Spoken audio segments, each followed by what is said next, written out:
بسم الله الرحمن الرحيم ولا يأتونك بمثل إلا جئناك بالحق وأحسن تفسيرا الذين يحشرون على وجوههم إلى جهنم أولئك شر مكانا وأضل سبيلا. അസ്സലാമു അലൈക്കും വറഹ്മത്തുള്ളാഹി വബറകാതുഹു. ഖുർആൻ പദം 1210 ദിവസത്തിലേക്ക് എല്ലാവരെയും ഹാർദമായി സ്വാഗതം ചെയ്യുന്നു. പരിശുദ്ധ ഖുർആനിലെ 25-ാമത്തെ അധ്യായമായ സൂറത്തുൽ ഫുർഖാനിലെ 33-34 ആയത്തുകളാണ് ഇന്ന് പഠനവിധേയമാക്കുന്നത്. ക്ലാസ് ആരംഭിക്കുന്നതിനായി ആദരണീയനായ ഡോക്ടർ എ വിലായത്തുള്ള സാഹിബിനെ ക്ഷണിക്കുന്നു. അസ്സലാമു അലൈക്കും വറഹ്മത്തുള്ളാഹി വബറകാതുഹു. أعوذ بالله من الشيطان الرجيم. بسم الله الرحمن الرحيم. ولا يأتونك بمثل إلا جئناك بالحق وأحسن تفسيرا الذين يحشرون على وجوههم إلى جهنم أولئك شر مكانا وأضل سبيلا.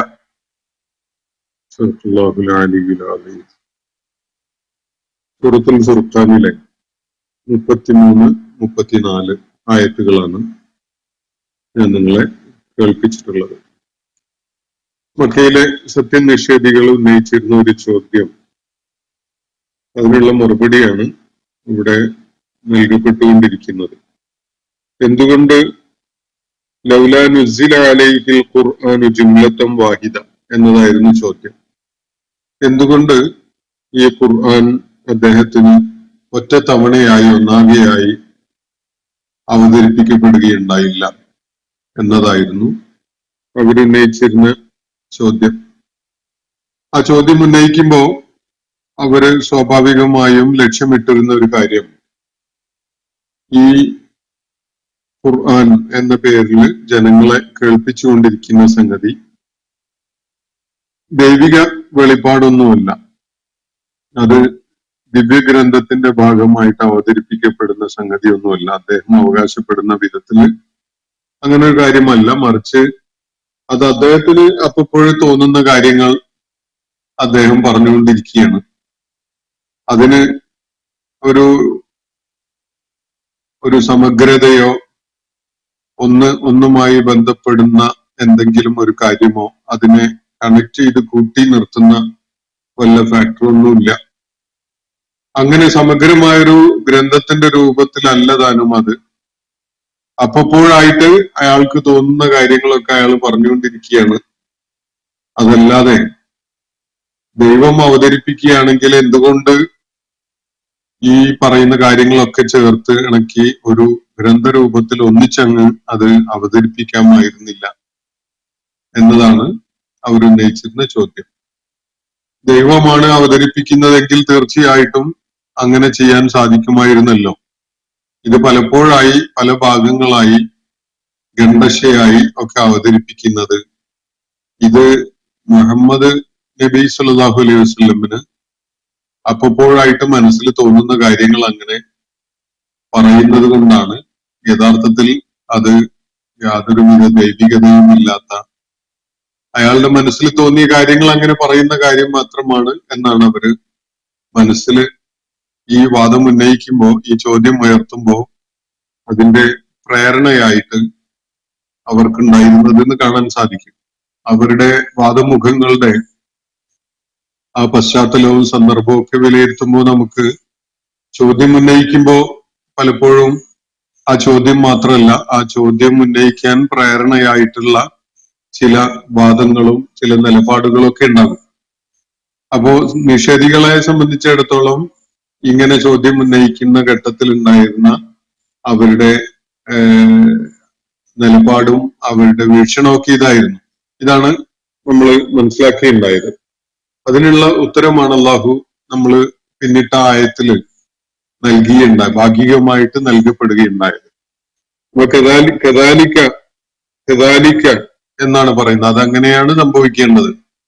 ഏത് വിധത്തിലാണോ വിശുദ്ധ ഖുർആൻ അവതരിപ്പിക്കപ്പെട്ടിട്ടുള്ളത് അതേ വിധത്തിൽ തന്നെയായിരുന്നു അത് വേണ്ടിയിരുന്നത്. എന്തിനാണത്? ലിനുസബ്ബിത ബിഹി ഫുആദക, നിന്റെ ഹൃദയത്തെ അത് മുഖേന ഉറപ്പിച്ചു നിർത്തുന്നതിന് വേണ്ടിയാണ്. മനസ്സിന് ധൈര്യം പകരാനും ഹൃദയത്തിന് ഒരു ദൃഢത ഉണ്ടാക്കുന്നതിനൊക്കെ വേണ്ടിയാണ് ആവശ്യമുള്ള ഘട്ടങ്ങളിൽ പതറിപ്പോവാതെ, ചാഞ്ചല്യം നേരിടാതെ, സ്ഥൈര്യത്തോടു കൂടി നിലകൊള്ളാൻ നിന്റെ ഹൃദയത്തിനെ ഒന്ന് ഉറപ്പിച്ചു നിർത്തുന്നതിന് വേണ്ടിയാണ് വിശുദ്ധ ഖുർആൻ ഇങ്ങനെ അവതരിപ്പിക്കപ്പെട്ടിട്ടുള്ളത്. അപ്പോഴായിട്ട് ആവശ്യം ഉണ്ടാവും.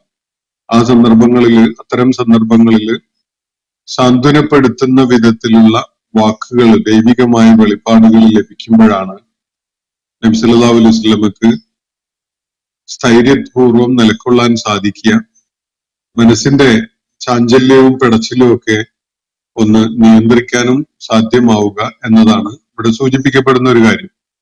അതുപോലെ തന്നെ സൂചിപ്പിക്കപ്പെട്ട മറ്റൊരു കാര്യം, ഈ ഖുർആൻ തന്നെയും ഒറ്റ ഗ്രന്ഥമായിട്ട് അങ്ങ് അവതരിപ്പിച്ചു തന്നതായിരുന്നെങ്കിൽ നബി സല്ലല്ലാഹു അലൈഹി വസല്ലമയുടെ മനസ്സിൽ അതിനെ ഉറപ്പിച്ചു നിർത്താൻ പറ്റുമായിരുന്നില്ല. അക്ഷരാഭ്യാസം വളരെ പരിമിതമായിട്ട് മാത്രം ഉണ്ടായിരുന്ന ഒരു കാലത്ത് സമൂഹത്തിലെ ബഹുഭൂരിപക്ഷത്തിനും ഹൃദിസ്ഥമാക്കാൻ കഴിയുന്ന വിധത്തിലാണ് ഖുർആൻ അവതരിപ്പിക്കപ്പെട്ടിട്ടുള്ളത്.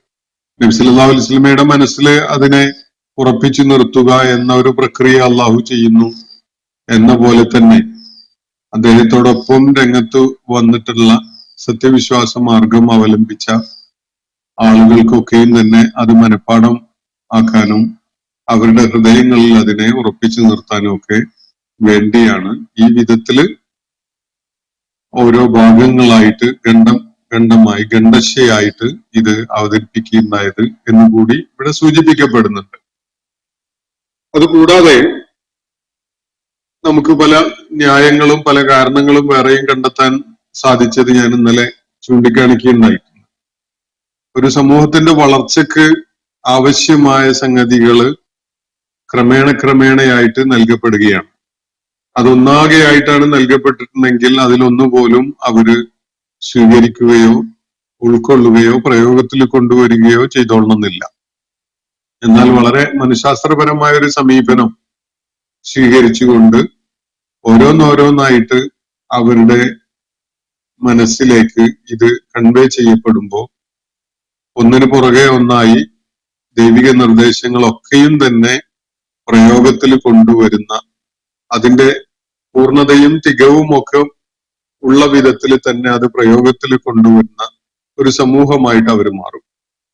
ആ സമൂഹത്തിന്, വ്യക്തികൾക്കും സമൂഹത്തിനും വലിയ ക്രമാനുഗതമായ വളർച്ച നേടാനും സാധിക്കും. അവര്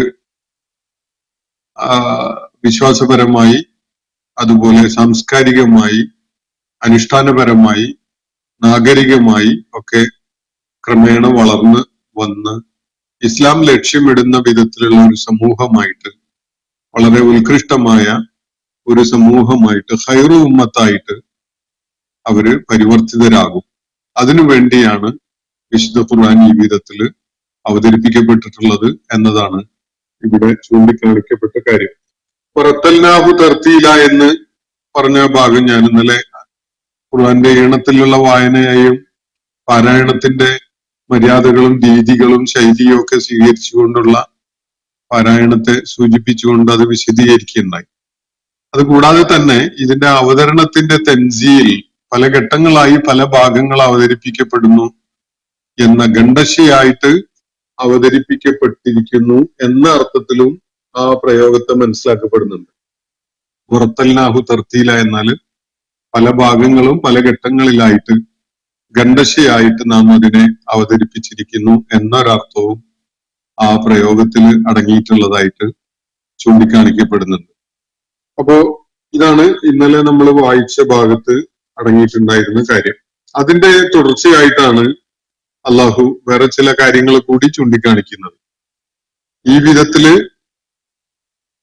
ഒരൊറ്റ ജുംലത്തും വാഹിദ ആയിട്ടല്ലാതെ, ഒറ്റ തവണയായിട്ട് ഒന്നാകെയായിട്ടല്ലാതെ ഈ ഖുർആൻ അവതരിപ്പിക്കപ്പെട്ടതിന്റെ യുക്തി അതിന്റെ ന്യായം, അതിന്റെ കാരണങ്ങൾ ചൂണ്ടിക്കാണിക്കപ്പെട്ടല്ലോ ഇവിടെ.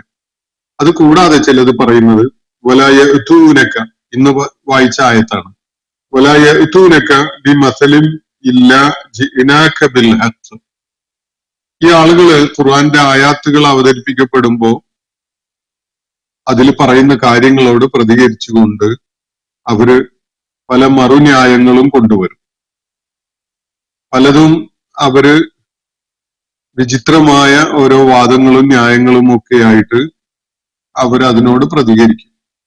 നബി സല്ലല്ലാഹു അലൈഹി വസല്ലമയെ ഭ്രാന്തനാണെന്ന് വിളിച്ചതും, അദ്ദേഹം സിഹിർ ചെയ്യുന്നവനാണ്, സാഹിറാണ് എന്ന് വിളിച്ചതും, അദ്ദേഹത്തിന് സിഹിർ ബാധിച്ചിട്ടുണ്ട് എന്ന് പറഞ്ഞതും, അതുപോലെയുള്ള പല കാര്യങ്ങളും അവര് ഈ ഖുർആന്റെ അവതരണത്തിനോട് പ്രതികരിച്ചുകൊണ്ട് അവരുടെ ന്യായവാദങ്ങളായിട്ട് ഉന്നയിക്കപ്പെടുന്നുണ്ട്.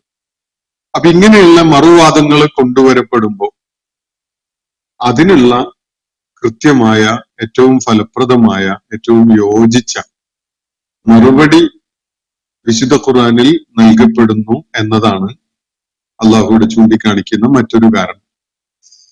ഖുർആൻ ഒന്നിച്ച് ഒറ്റ പുസ്തക രൂപത്തിൽ അങ്ങ് ഒരു ജുംലത്തും വാഹിദായിട്ട് അവതരിപ്പിക്കപ്പെടുക എന്ന രീതിയിലല്ലാതിരുന്നതിന്റെ കാരണം ഇതുകൂടിയാണ് എന്നാണ് ഇവിടെ പറയുന്നത്. വലായഅ്തൂനക ബിമസലിൻ, അവരൊരു മറുവാദമോ അല്ലെങ്കിൽ വേറെ എന്തെങ്കിലും ഒരു ഉപമ വെച്ചുകൊണ്ടോ ഒക്കെ നിന്റെ അടുക്കിലേക്ക് നീ പറഞ്ഞുകൊണ്ടിരിക്കുന്നതിനോട് പ്രതികരിച്ചുകൊണ്ട് വന്നുകൊണ്ടിരിക്കുന്നുണ്ട്. അങ്ങനെ ഒരിക്കലും ഒരു സംഭവം പോലും, ഒരു കാര്യം പോലും അവർ ഉന്നയിക്കുന്നില്ല. ഇല്ലാ ജിഇനാക ബിൽ ഹഖ്, അതിന്റെ സത്യം എന്താണ് എന്ന് നാം നിനക്ക് എത്തിച്ചു തന്നത് കൊണ്ടല്ലാതെ. അപ്പൊ എന്ത് വാദം അവർ ഉന്നയിച്ചാലും അതിന്റെ സത്യാവസ്ഥ എന്താണ് എന്നത് നാം നിനക്ക് പറഞ്ഞു തരുന്നുണ്ട്. അതാണ് ഖുർആൻ രണ്ടശയായിട്ട് അവതരിച്ചതിന്റെ മറ്റൊരു ഗുണം, അല്ലെങ്കിൽ മറ്റൊരു ന്യായം. പലപ്പോഴായിട്ട് പല ഭാഗങ്ങൾ അവതരിപ്പിച്ചതിന്റെ ഒരു യുക്തി ഇതാണ്. അതായത് ഖുർആനിലെ വാചകങ്ങളോട്, ഖുർആൻ മുന്നോട്ട് വെക്കുന്ന ആദർശത്തോടും ആശയത്തോടും ഒക്കെ പ്രതികരിച്ചുകൊണ്ട് ആളുകൾ പല ഉപമകളും പല ന്യായങ്ങളും മറുവാദങ്ങളും ഒക്കെ ഉന്നയിക്കുകയാണ്. ഇവിടെ മസൽ എന്ന വാക്കാണ് ഉപയോഗിച്ചിട്ടുള്ളത്. മസൽ എന്ന് പറഞ്ഞാൽ ഉപമ എന്നാണ് പ്രാഥമികമായിട്ടുള്ള അർത്ഥം.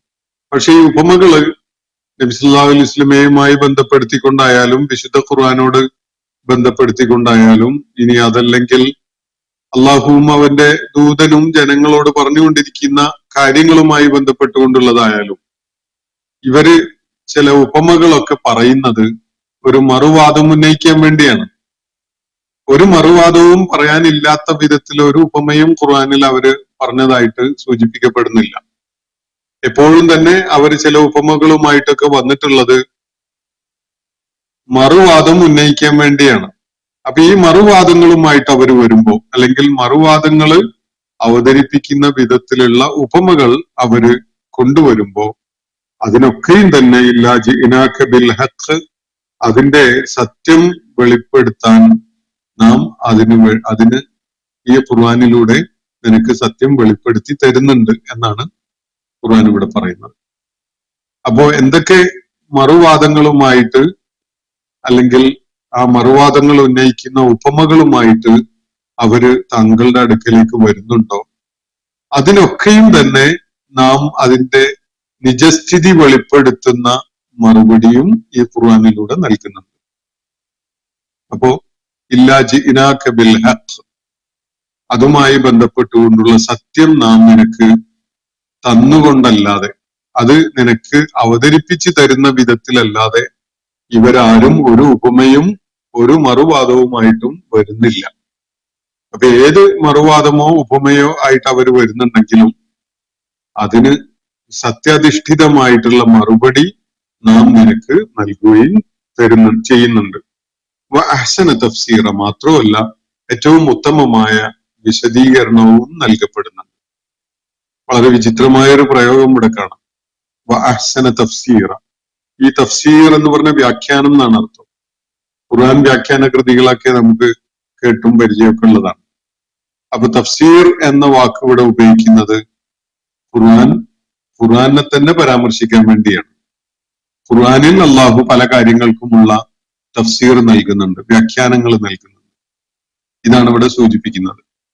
പ്രതിയോഗികള് ഇസ്ലാമിനോട് ശത്രുതയും വിദ്വേഷവും ഒക്കെ കാണിച്ചുകൊണ്ട് നിലകൊള്ളുന്ന പ്രബോധിത സമൂഹത്തിലെ സ്വയം ഇസ്ലാമിനോട് ശത്രുക്കളായി ഇറങ്ങി പുറപ്പെട്ടിട്ടുള്ള ആളുകൾ, അവരുടെ വാദങ്ങൾക്കുള്ള അതിന്റെ ഹക്ക് എന്താണെന്ന് നാം നിനക്ക് ഇതിലൂടെ വെളിപ്പെടുത്തി തരുന്നുണ്ട്. മാത്രവുമല്ല ഏറ്റവും ഉത്തമമായ വിശദീകരണവും വ്യാഖ്യാനവും നാം ഇതിലൂടെ നൽകുന്നുണ്ട്. അപ്പൊ ഇങ്ങനെ വിശദീകരണങ്ങൾ നൽകപ്പെടാൻ സാധിക്കുന്നതിന്റെ ഒരു കാരണം ഈ ഗ്രന്ഥം ഒറ്റയടിക്ക് ഒന്നാകെയായി ഒരൊറ്റ ഗ്രന്ഥരൂപത്തില് തുടക്കത്തിലെ അങ്ങ് തന്നില്ല എന്നതാണ്.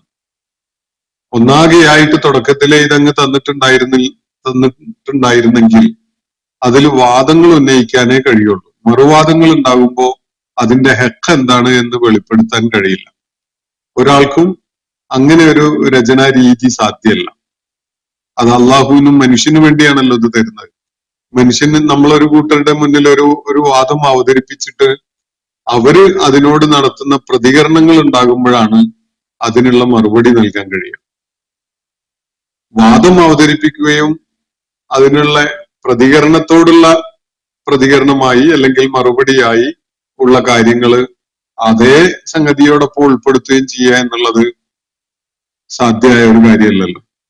അപ്പോ ഇവിടെ അള്ളാഹു ചൂണ്ടിക്കാണിക്കുന്ന ഒരു കാര്യമാണ്, ഗണ്ഡശയായിട്ട് ഇത് അവതരിപ്പിച്ചതിന്റെ ഒരു താല്പര്യം ഇതാണ്.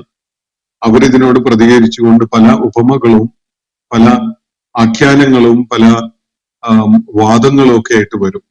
അങ്ങനെ വരുമ്പോ അതിനൊക്കെയും നിനക്ക് ഹക്ക് നാം വെളിപ്പെടുത്തി തരുന്നുണ്ട് അതുമായി ബന്ധപ്പെട്ടുകൊണ്ട്. അതിനു വേണ്ടിയാണ്. മാത്രവുമല്ല ഏറ്റവും ഉത്തമമായ വിശദീകരണവും വ്യാഖ്യാനവും നാം അതിന് നൽകുന്നു. ഖുർആനിലെ തന്നെ ചില പരാമർശങ്ങള് ചില കാര്യങ്ങള് ചില ആയത്തുകളിലൂടെ അവതരിപ്പിക്കപ്പെട്ടപ്പോ അതിനോട് പ്രതികരിച്ചുകൊണ്ട് ചില കാര്യങ്ങൾ പറയുമ്പോൾ നേരത്തെ അവതരിപ്പിക്കപ്പെട്ട ആയാത്തുകൾക്ക് തന്നെ ഖുർആനിൽ അള്ളാഹു പുതുതായി അവതരിപ്പിക്കപ്പെടുന്ന ആയത്തുകളിലൂടെ തഫ്സീർ നൽകുകയാണ്. ഒരുപാട് വിഷയങ്ങൾ അങ്ങനെയുണ്ട്. പല കാര്യങ്ങളിലും അള്ളാഹുവിന്റെ ഒരു വിധി വിശുദ്ധ ഖുർആനിലെ ആയത്തുകളിലൂടെ നൽകപ്പെട്ടതിന് ശേഷം ജനങ്ങൾ അത് സംബന്ധമായി ഉന്നയിച്ച ചോദ്യങ്ങൾക്ക് മറുപടി എന്ന നിലക്ക് നേരത്തെ അവതരിപ്പിക്കപ്പെട്ട ആയത്തിനുള്ള തഫ്സീർ, അതിനുള്ള വിശദീകരണവും വ്യാഖ്യാനവും അത് തുടർന്ന് അവതരിപ്പിക്കപ്പെടുന്ന ആയത്തുകളിൽ അള്ളാഹു ഉൾക്കൊള്ളിക്കുകയാണ്. അപ്പോ ഖുർആന്റെ ഒന്നാമത്തെ വ്യാഖ്യാനം ഖുർആൻ കൊണ്ട് തന്നെയാണ് എന്നത് നമുക്ക് മനസ്സിലാക്കാൻ സാധിക്കും. ഖുർആൻ വിശദീകരിക്കുമ്പോൾ ശ്രദ്ധിക്കേണ്ട ഏറ്റവും പ്രാഥമികമായ ഒരു കാര്യം, ഒരിക്കലും തന്നെ ഖുർആനിലെ ഒരായത്തിനെ മറ്റൊരായത്തുമായി സംഘർഷമുള്ള വിധത്തിലോ സംഘട്ടനമുള്ള വിധത്തിലോ വിശദീകരിക്കാൻ പാടില്ല എന്നതാണ്. കാരണം അൽ ഖുർആനു യുഫസ്സിറു ബഅ്ദുഹു ബഅ്ദ, ഖുർആനിലെ ഒരു ഭാഗം മറ്റൊരു ഭാഗത്തിനുള്ള തഫ്സീറാണ്, വ്യാഖ്യാനമാണ്, വിശദീകരണമാണ്. അതുകൊണ്ട് ഏത് ആയത്തും മറ്റേത് ആയത്തുകളുമായി പൂർണ്ണമായി സ്വരച്ചേർച്ചയുള്ള വിധത്തിൽ മാത്രമേ വായിക്കാനും മനസ്സിലാക്കാനും പാടുള്ളൂ. കാരണം ഒരായത്ത് മറ്റൊരായത്തിനുള്ള വിശദീകരണമായിട്ടാണ് അള്ളാഹു അവതരിപ്പിച്ചിട്ടുള്ളത്. അതുകൊണ്ട് ഖുർആനിൽ വൈരുദ്ധ്യങ്ങളുള്ള വിധത്തിൽ വായിക്കാൻ പാടില്ല. കാരണം ഖുർആന്റെ ആയാത്തുകൾക്കുള്ള തഫ്സീർ ആയിട്ടാണ് വേറെ പല ആയാത്തുകളും അള്ളാഹു ഉൾപ്പെടുത്തിയിട്ടുള്ളത് എന്നും കാണാം എന്നതാണ് വളരെ ശ്രദ്ധേയമായ ഒരു കാര്യം. അപ്പോ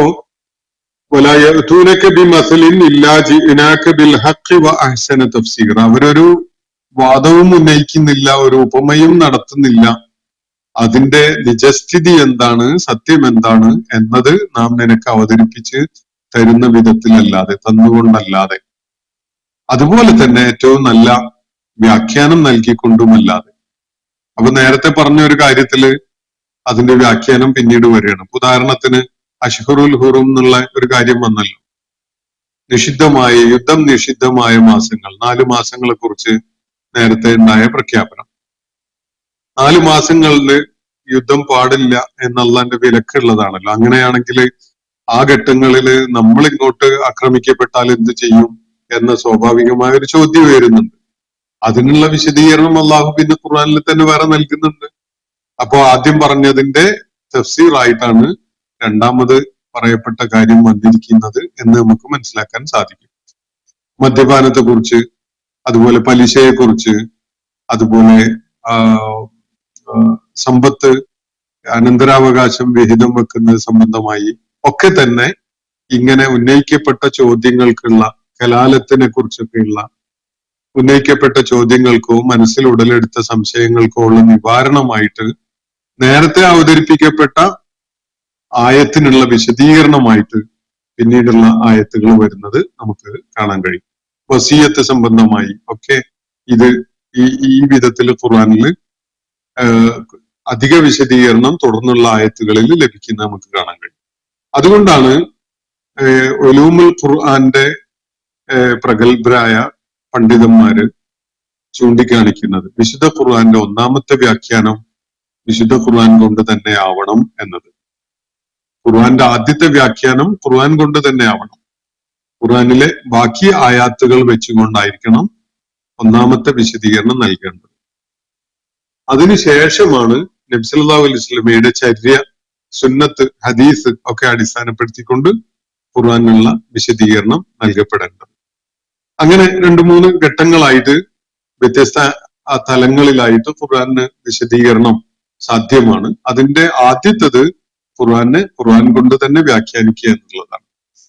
രണ്ടാമത്തത് നബി സല്ലല്ലാഹു അലൈഹി വസല്ലം അതിന് നൽകിയ അദ്ദേഹത്തിന്റെ ജീവിതത്തിലൂടെയും പ്രവർത്തനത്തിലൂടെയും സംസാരത്തിലൂടെയും നൽകിയിട്ടുള്ള വ്യാഖ്യാനമുണ്ട്. അത് വെച്ചുകൊണ്ട് അതിനെ മനസ്സിലാക്കുക എന്നുള്ളതാണ്.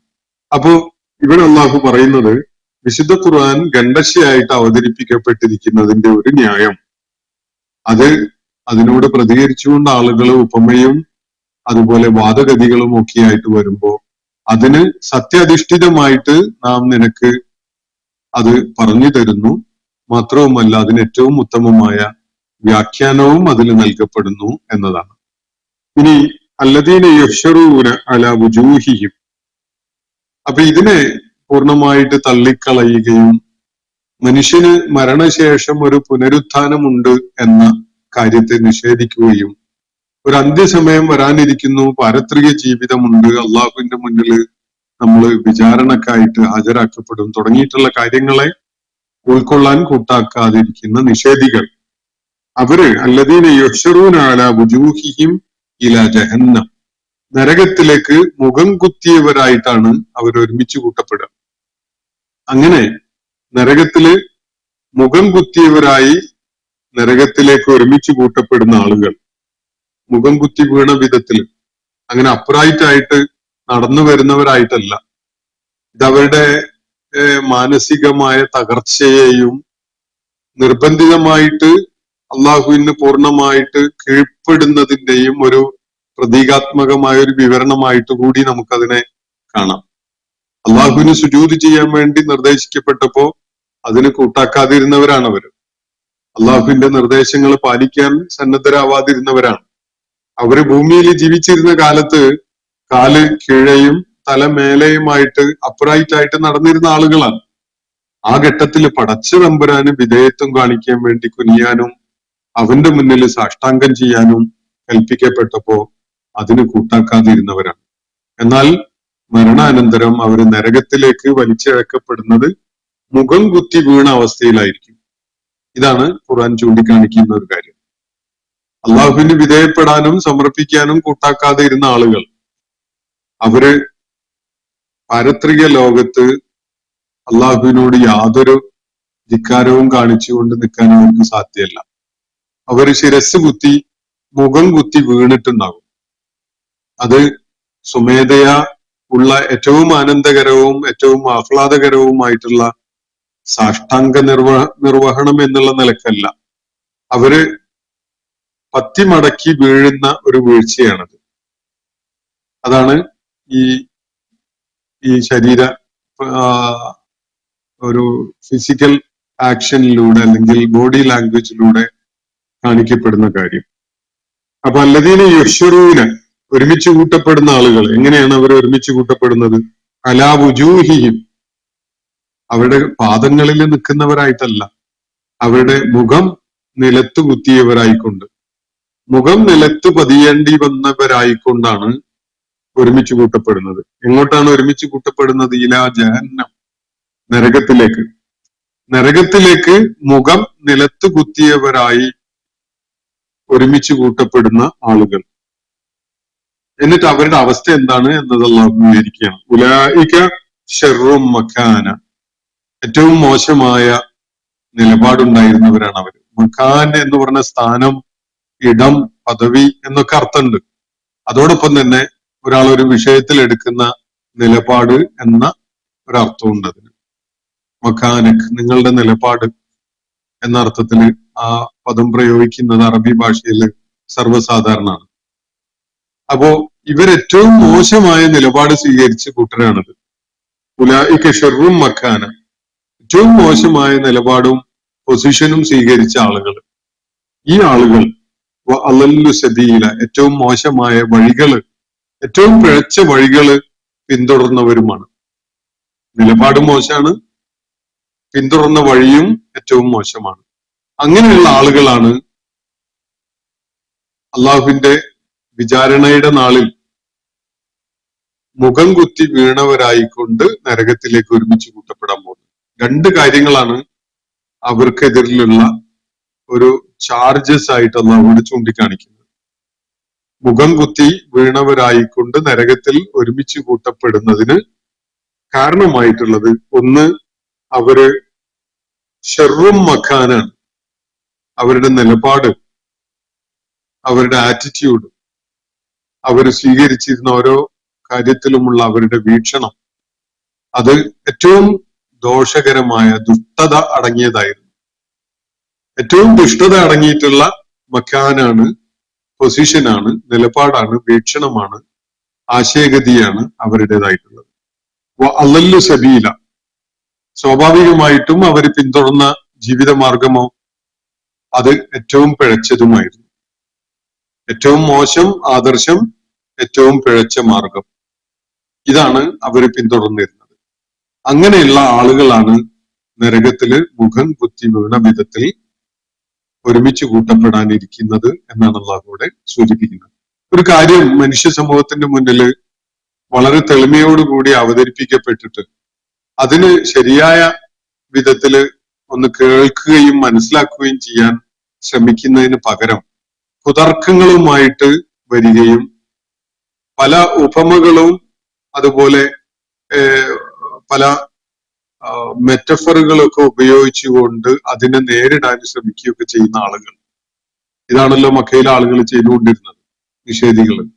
നബി സല്ലല്ലാഹു അലൈഹി വസല്ലം പറഞ്ഞ കാര്യത്തിന്റെ പറഞ്ഞ് മുന്നോട്ട് വെക്കുന്ന ആശയത്തിന്റെ മെറിറ്റ് എത്രത്തോളം ഉണ്ട്, അത് ലോകത്ത് മനുഷ്യരുടെ മുന്നിലുള്ള മറ്റ് ജീവിത വീക്ഷണങ്ങളിൽ നിന്ന് എങ്ങനെ വേറിട്ട് നിൽക്കുന്നു, അതിനേക്കാൾ എത്രയോ മെച്ചപ്പെട്ടതായിട്ട് നിലകൊള്ളുന്നു എന്നതൊന്നും പരിശോധിക്കാതെ കുതർക്കങ്ങൾ പറഞ്ഞുകൊണ്ടും മറുന്യായങ്ങൾ പറഞ്ഞുകൊണ്ടും അതിന്റെ പ്രകാശം ഉൾക്കൊള്ളാൻ സന്നദ്ധരാവാതിരിക്കുന്ന ആളുകൾ, ഇവര് മക്കാൻ എന്ന് പറയുന്നത് ഏറ്റവും ഷെറായതാണ്, ഏറ്റവും ദുഷ്ടത അടങ്ങിയതാണ്.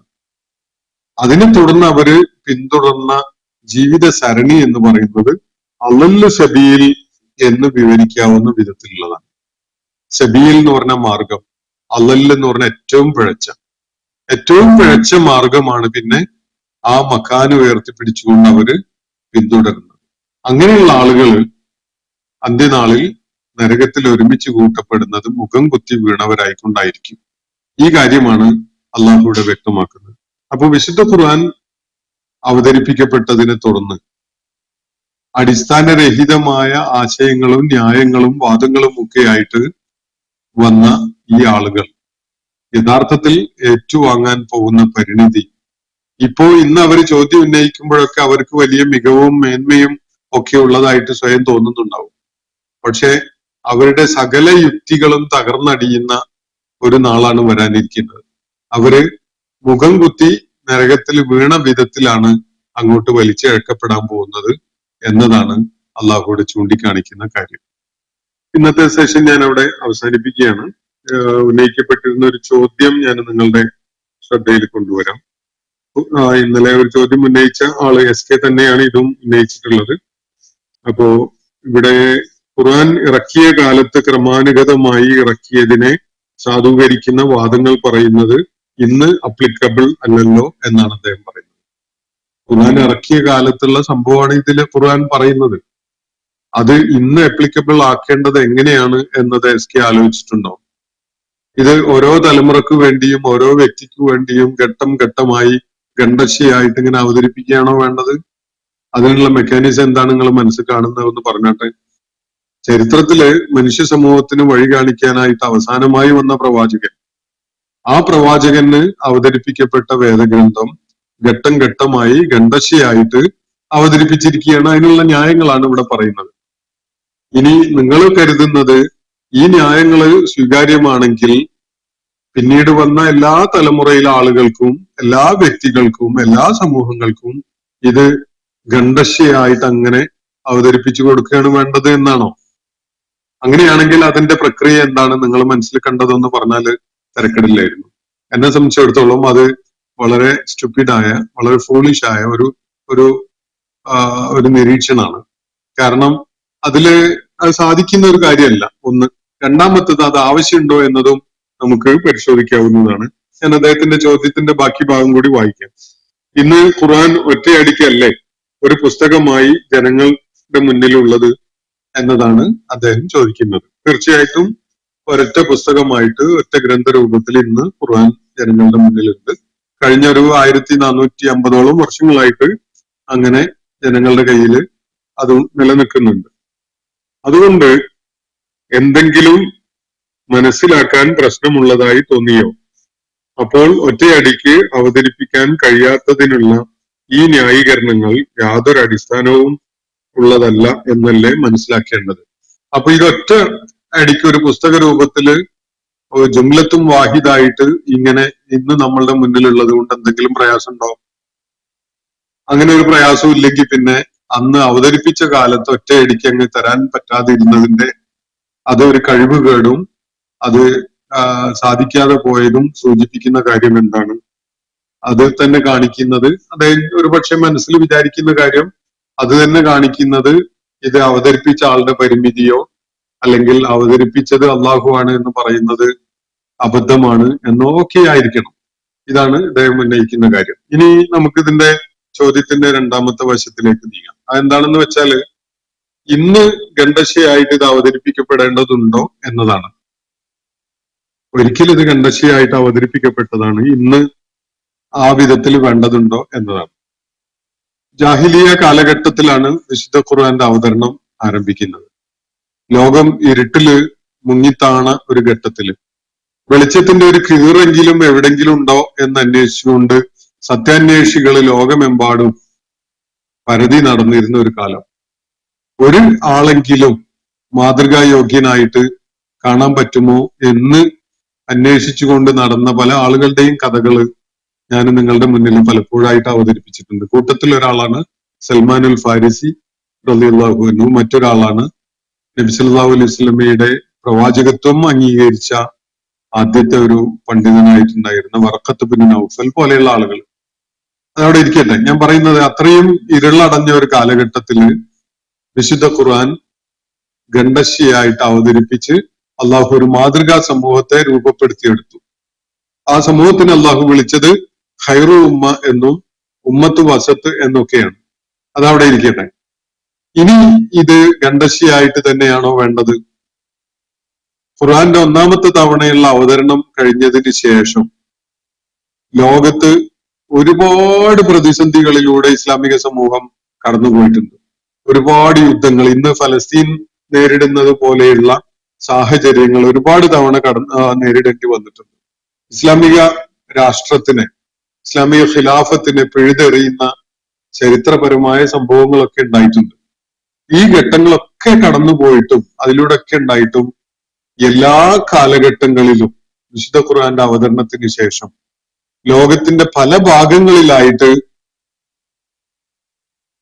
ചില സമൂഹങ്ങൾ ഇസ്ലാമിന്റെ മാതൃകകളായിട്ട് ഇസ്ലാമിക മര്യാദകൾ പാലിച്ചുകൊണ്ട് ജീവിക്കുന്നവരായിട്ട് എല്ലായിടത്തും അവശേഷിച്ചിട്ടുണ്ട് എന്നതാണ് വസ്തുത. അങ്ങനെയുള്ള ഇസ്ലാമിക മൂല്യങ്ങളെ ഉൾക്കൊണ്ടുകൊണ്ട് ജീവിക്കുന്ന വ്യക്തികളും സമൂഹങ്ങളും ലോകത്ത് തീരെ ഇല്ലാതെയായ ഒരു ഘട്ടവും ഉണ്ടായിട്ടില്ല. ഇസ്ലാമിക മര്യാദകളുടെയും അധ്യാപനങ്ങളുടെയും ഗുണം സമൂഹത്തിന് നിരന്തരം കിട്ടിക്കൊണ്ടിരുന്നിട്ടുമുണ്ട്. അങ്ങനെ ഇസ്ലാം ഈ വിശുദ്ധ ഖുർആന്റെ അവതരണത്തിന് ശേഷം ലോകം കൂരിരുട്ടില് പതിച്ചുപോയ ഒരു ഘട്ടവും പിന്നീട് ഉണ്ടായിട്ടില്ല. മാതൃകാ യോഗ്യരായ വ്യക്തികൾ എണ്ണത്തിൽ കുറവുണ്ടാകാം, സാമൂഹ്യമായിട്ട് സംഘടിതരാവാതിരിക്കാം, അങ്ങനെയൊക്കെയുള്ള സാഹചര്യങ്ങൾ ഉണ്ടായിരുന്നെങ്കിലും സത്യം അടിസ്ഥാനപ്പെടുത്തി ജീവിക്കുന്ന ആളുകൾ ലോകത്തിന്റെ പല ഭാഗങ്ങളിലും എല്ലാ കാലഘട്ടങ്ങളിലും ഉണ്ടായിട്ടുണ്ട്. അങ്ങനെ ഒരു സാഹചര്യം നിലനിൽക്കുമ്പോൾ നിങ്ങൾ സൂചിപ്പിക്കുന്ന വിധത്തില് അള്ളാഹു വീണ്ടും പഴയ പോലെ ഒരു തുടക്കം വേണ്ടതുണ്ടോ? ഒരു മാതൃകാ സമൂഹം ഭാഗികമായിട്ടെങ്കിലും എല്ലാ നല്ല ഗുണങ്ങളും ഒരു കൂട്ടരിൽ കണ്ടോളുന്നില്ല. എന്നാൽ പോലും സമൂഹത്തിൽ നന്മ എന്താണ് എന്ന് അറിയാൻ ആഗ്രഹിക്കുന്ന ആളുകൾക്ക് അത് കണ്ടെത്താൻ കഴിയുന്ന വിധത്തിൽ നന്മ പലരിലും പലയിടങ്ങളിലുമായിട്ട് നിലനിൽക്കുന്നുണ്ട്. അങ്ങനെ ഒരു സമൂഹത്തെ സംബന്ധിച്ചിടത്തോളം ഒരു സീറോയിൽ നിന്നുള്ള ഒരു തുടക്കമല്ല പിന്നെ ഉണ്ടാകുന്നത്. സീറോയിൽ നിന്ന് തുടങ്ങുമ്പോഴാണ് നേരത്തെ പറഞ്ഞ പോലെയുള്ള ഗണ്ഡശയായിട്ടുള്ള അവതരണവും ആളുകൾ അത് ഉൾക്കൊള്ളാനും വേണ്ട അവരെ പാകപ്പെടുത്തിയെടുക്കലും ഒക്കെ വേണ്ടി വരുന്നത്. ഇനി നമ്മളെ സംബന്ധിച്ചിടത്തോളം ഉള്ള ഒരു പ്രതിസന്ധി നമുക്ക് ആലോചിക്കാവുന്നത്, ഒരു സമൂഹം ഇസ്ലാമിലേക്ക് കടന്നു വരുമ്പോ അതിന്റെ ഒന്നാമത്തെ ദിവസം മുതൽ തന്നെ ഇസ്ലാമിന്റെ എല്ലാ നിയമങ്ങളും നടപ്പിലാക്കപ്പെടേണ്ടതുണ്ടോ എന്നതാണ്. ഒരിക്കലും ഇല്ല, ഒരിക്കലും അത് സാധ്യവുമല്ല എല്ലാ നിയമങ്ങളും നടപ്പിലാക്കുക എന്നുള്ളത്. എന്തുകൊണ്ടാണ് ഉമർ റളിയല്ലാഹു അൻഹു കട്ടവന്റെ കൈ വെട്ടുന്നത് നിയമം, ഇസ്ലാമിന്റെ നിയമം ഉണ്ടായിരിക്കെ തന്നെ പലപ്പോഴും അത് നടപ്പിലാക്കുന്നത് റദ്ദ് ചെയ്തത്? ആലോചിക്കേണ്ടതുണ്ട്. ജനങ്ങൾക്ക് സ്വാഭാവികമായി നീതി ലഭിക്കാത്ത ഒരവസ്ഥ നിലനിൽക്കുന്നുണ്ടെങ്കിൽ, പട്ടിണി മാറ്റാൻ സാമൂഹ്യ സംവിധാനം ഫലപ്രദമല്ലാത്ത അവസ്ഥയുണ്ടെങ്കിൽ, അതുപോലെ ഒരാളുടെ സാഹചര്യം അങ്ങേയറ്റത്തെ പരിതാപകരമാണ്, അയാളുടെ കാര്യം ഭരണകൂടമോ സമൂഹമോ അവരുടെ ഉത്തരവാദിത്വം നിർവഹിച്ചുകൊണ്ട് അയാളുടെ ജീവിതം എളുപ്പമാക്കി കൊടുക്കുന്ന ഒരവസ്ഥ ഇല്ല എങ്കിൽ ശിക്ഷ നടപ്പിലാക്കാൻ യാതൊരു നിലക്കും പാടില്ല എന്നത് ഖുർആന്റെയും സുന്നത്തിന്റെയും അടിസ്ഥാനത്തിൽ അദ്ദേഹം മനസ്സിലാക്കിയിട്ടുണ്ട്. അതുകൊണ്ടാണ്. അതേപോലെ തന്നെയാണ് മദ്യപാനത്തിന്റെ കാര്യത്തിലും അതുപോലെയുള്ള പല വിഷയങ്ങളിലും അള്ളാഹു നിയമം നടപ്പിലാക്കുന്നതിന് നിശ്ചയിച്ചിട്ടുള്ള അല്ലെങ്കിൽ നൽകിയിട്ടുള്ള മാർഗദർശനം. വളരെ ഐഡിയലായ കണ്ടീഷൻസ് നിലനിൽക്കുമ്പോൾ നടപ്പിലാക്കാൻ കഴിയുന്ന നിയമങ്ങൾ അങ്ങനെ അല്ലാത്ത അവസ്ഥയിൽ നടപ്പിലാക്കാൻ കഴിയില്ല. അത് ഇസ്ലാം ആവശ്യപ്പെടുന്നുമില്ല. ഉദാഹരണത്തിന് നമ്മുടെ നാട്ടില് അല്ലെങ്കിൽ പടിഞ്ഞാറൻ നാടുകളില് ഇസ്ലാം നിർദ്ദേശിക്കുന്ന വ്യഭിചാരത്തിനുള്ള ശിക്ഷ നടപ്പിലാക്കുകയാണെങ്കിൽ ഇവിടെ കൂട്ടക്കുരുതിയായിരിക്കും നടക്കുന്നുണ്ടാവുക. അത്രയും അഡൽറ്ററസ് ആയ വ്യഭിചാരത്തിലേക്ക് പ്രേരണ നൽകുന്ന വിധത്തിലുള്ള ഒരു സാമൂഹ്യ അന്തരീക്ഷമാണ്, ഒരു സാംസ്കാരികമായ അന്തരീക്ഷമാണ് നമ്മുടെ നാട്ടിലൊക്കെ നിലനിൽക്കുന്നത് ഇപ്പോൾ. അപ്പോ വ്യഭിചാരത്തിന് ഇസ്ലാം നിർദ്ദേശിച്ചിട്ടുള്ള ശിക്ഷ ഈ സാമൂഹ്യ സാഹചര്യം നിലനിൽക്കുന്ന ഘട്ടത്തിൽ നടപ്പിലാക്കുക എന്നത് ഒരിക്കലും തന്നെ ഇസ്ലാം ആവശ്യപ്പെടുന്ന ഒരു കാര്യമല്ല. മറിച്ച് ആളുകളെ അള്ളാഹുവിലും പാരത്രിക ജീവിതത്തിലും വിശ്വാസമുള്ള വിധത്തിൽ പരിവർത്തിപ്പിച്ചെടുക്കുമ്പോൾ വ്യഭിചാരത്തിന്റെ ദുരന്തത്തെക്കുറിച്ച്, അതിന്റെ ദൈവിക ശിക്ഷയെക്കുറിച്ച്, പാരത്രിക ജീവിതത്തിൽ അത് കാരണമായി നേരിടേണ്ടി വരുന്ന പ്രശ്നങ്ങളെക്കുറിച്ച് ബോധ്യമുണ്ടായ ഒരു സമൂഹത്തില് അത് പറയുകയും പഠിപ്പിക്കുകയും അഡൽറ്ററസ് ആയ പ്രവണതകൾ അവസാനിപ്പിച്ചതിന് ശേഷം പിന്നെയും സമൂഹത്തെ വെല്ലുവിളിച്ചുകൊണ്ട് ആരെങ്കിലും അത്തരം തിന്മകളിലേക്ക് പോകുന്നുവെങ്കിൽ മാത്രമാണ് അത്തരം ശിക്ഷകൾ നടപ്പിലാക്കാൻ സാഹചര്യം ഉണ്ടാവുക. അതുകൊണ്ട് തന്നെ നിങ്ങൾ പറയുന്ന പോലെയുള്ള ഈ ഗണ്ഡശയായിട്ട് ഓരോരുത്തർക്കും ഇനിയും ഇനിയും ഇനിയും അവതരിപ്പിച്ചു കൊണ്ടിരിക്കേണ്ട ഒരു കാര്യം ഇവിടെ നിലവിലില്ല. കാരണം